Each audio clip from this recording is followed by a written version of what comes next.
Hi friends, இந்த வீடியோவில் என்ன பார்க்க போகிறோன்னா மகா சிவராத்திரி 2024 விலாக் தான் ஃப்ரெண்ட்ஸ். மகா சிவராத்திரிக்கு என்னோடய ஹஸ்பண்ட் 5 இயர்ஸாக வந்துட்டுருக்காங்க ஃப்ரெண்ட்ஸ். நான் 3 இயர்ஸாக கூட போயிட்டுருக்கேன். கோவில் என்ட்ரன்ஸில் வீடியோ எடுத்துகிட்டு உள்ளே போன உடனே எல்லோரும் விளக்கு போட்டுட்டு இருந்தாங்க ஃப்ரெண்ட்ஸ். நானும் வாங்கிட்டு போன விளக்கை ஏற்றிட்டு சாமி கும்பிட்டுட்டு இருந்தேன் ஃப்ரெண்ட்ஸ்.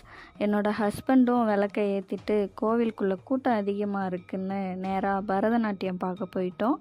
ஆனால் என்னோடய பையன் ஸ்டார்டிங்கில் நல்லா பார்த்துட்டு இருந்தான். அப்புறம் போர் அடிக்குதுன்னு அங்கேருந்து போகலான்னு சொல்லிட்டான் ஃப்ரெண்ட்ஸ். அப்புறமா சர்வாவும் அவங்க அப்பாவும் பிரசாதம் தராங்கன்னு அதை வாங்க போயிட்டாங்க ஃப்ரெண்ட்ஸ். வாங்கிட்டு வந்த பிரசாதத்தை நாங்கள் சாப்பிட்டுட்டு இருக்கும்போதே சர்வா நல்லா ஆட்டம் போட ஆரம்பிச்சிட்டான். அப்புறம் கேமராவை பார்த்த உடனே ஸ்டாப் ஆகிட்டான் ஃப்ரெண்ட்ஸ். அப்புறமா வினோவோட ஃப்ரெண்ட்ஸ் எல்லோரும் வந்தாங்க. சர்வா அவங்க கூட பாய்ஸ் டீம்னு ஃபார்ம் பண்ணிவிட்டு கோயிலை சுற்றி வர ஆரம்பிச்சிட்டான் ஃப்ரெண்ட்ஸ். குளிர் அதிகமாக ஆன உடனே சர்வா ஹெட்டை நல்லா கவர் பண்ணிவிட்டு கோயிலை நல்லா சுற்றி வந்துட்டு டயர்டாகி என்கிட்ட வந்துட்டான் ஃப்ரெண்ட்ஸ். டைம் ஆக ஆக எனக்கு தூக்கம் சொக்க ஆரம்பிச்சிருச்சு ஃப்ரெண்ட்ஸ். சர்வா பையன் தூங்கிட்டான் ஃப்ரெண்ட்ஸ்.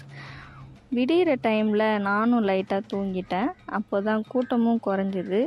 நாங்கள் போயிட்டு சாமி அபிஷேகம் பண்ணதை பார்த்துட்டு எல்லோரும் வீட்டுக்கு கிளம்பிட்டோம் ஃப்ரெண்ட்ஸ்.